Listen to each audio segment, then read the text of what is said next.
In this video, I am going to share 5 strategies that I have personally used to stop translating in my head, and you can use them to finally start thinking in English. Are you ready?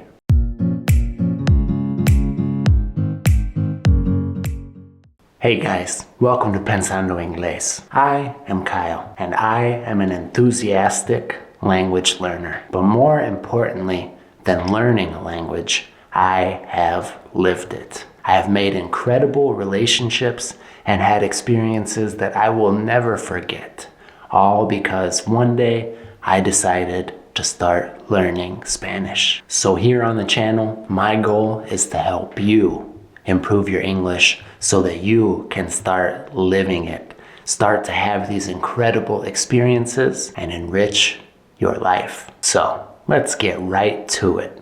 The first strategy that I have personally used to stop translating in my head and that you can use to start thinking in English is talk to yourself. Speak to yourself. Now, first, let me say, you should probably do this when you are all alone and there are not other people around you. Don't do this one in public because people will think that you are crazy. Just joking about that, guys. But this is something that you can do every day, guys. You can do this when you are walking or driving to work, when you are working out, or when you're walking your dog, because probably your dog won't judge you. When I first started learning Spanish, guys, this one helped me out so much. Every day when I was driving to work and when I was driving home from work, I would talk to myself. I would talk to myself about how my day was, okay, what I did at work, who I had a conversation with, what I ate, anything.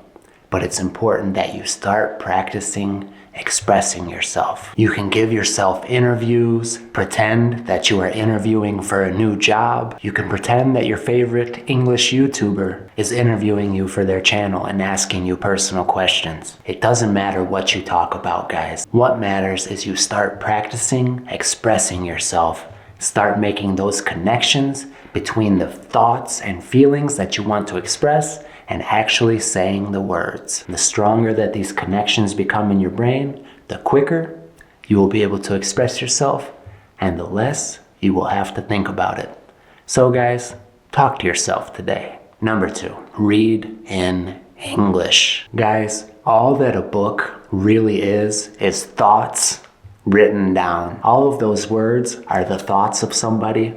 So when you start to consume those thoughts, they start to become your thoughts. You start to see how sentences and paragraphs are structured in the language that you are trying to learn. And not only is reading an incredible way, one of the best ways to learn new vocabulary, but you can literally find a book or an article about anything that interests you. So if you can work on your English and become a smarter person in general, I consider that a win. When you're just starting out, you could start with children's books about stories that you already know in your native language. And as you progress, you can get bigger and bigger books until one day you're reading about rocket science. Reading is one of the best ways to get your brain into English mode. Reading is awesome, and awesome people read, period. Number 3, write in a journal in English. Once again, guys, this is all about strengthening the connections in your brain between the thoughts that you want to express and the words in your new language. And the more you practice, the faster your brain can find the correct words without having to think and translate in your head. Now, guys, when I was first starting out on my Spanish journey, I was doing this as well. I wouldn't do it every day, but I would do it after I had a fun weekend with some friends. I would write about the good food that I ate, the fun places that I went, the cool movie that I watched. Keeping a journal is an excellent way to practice expressing yourself, but also later when you speak really good English, it is always fun to go back and look at your journal again and think, wow, I have come such a long way. I found my old journal where I was writing in Spanish and I thought, wow, I made so many mistakes back then that I don't make now. And you know what? I was proud of all the hard work that I've put in. So guys, keeping a journal is a great way to help yourself start thinking in English, strengthening those connections in your brain, and documenting your English learning journey. Hey guys, it's Kyle here. Just a quick message. I just want to tell you that if you do not like and subscribe to the channel right now, there's a 93% chance that you will spend the next 5 years of your life in a cold place like this. It's really your decision though. All right, let's get back to the video. Number 4, stop being scared of making mistakes. Just let it come out. Let it all come out. Part of being human is that we care what other people think about us, right? We want everybody to think that we are cool, that we are smart, that we do really good at everything we do. It is very hard for us to admit, hey, I'm just learning. I'm gonna make mistakes, but I'm gonna keep trying. And there was a quote, guys, that I heard one time. And it said, if you are not brave enough to be really bad at something when you start, you will never be great at it. So guys, you have to stop worrying about making mistakes and just express yourself, okay? And the thing is, guys, everybody is not judging you. You are judging yourself. Stop it. You're awesome. In order to show you guys that we all make mistakes and it happens, and sometimes it can even be funny, and it might be a funny story later, I want to share a quick story with you guys. So when I was learning Spanish, it was during COVID, okay? And everybody was scared. People were wearing masks, okay? Nobody wanted to shake hands or hug. I was at somebody's home and this person only spoke Spanish. So I normally would go and shake their hand. So I wanted to ask them, are you afraid of COVID or are you still shaking hands? Okay? So what I wanted to say was, ¿Tienes miedo? But what I said was, ¿Tienes miedo? Mistakes happen, guys. Stop being scared of them. Express yourself freely. And number 5, the last and most important, spend as much of your entertainment time as you can in English. The most important thing when you are learning a language is to just dive right in, and immerse yourself.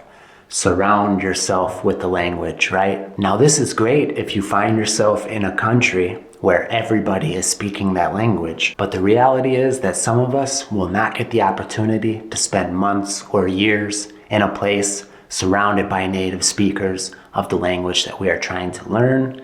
And it's likely that we will have to learn it by ourselves at home most of the time, right? Let's be real.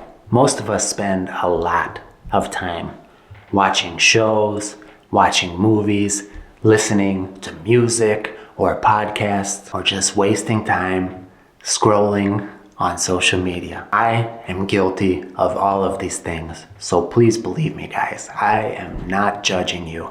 I am not judging. However, one of the most valuable things that I have learned during my language learning journey is that I can use my entertainment time to help me progress with my language learning goals. So instead of binge watching a show in English on Netflix, I would find an awesome show in Spanish instead and watch that all day.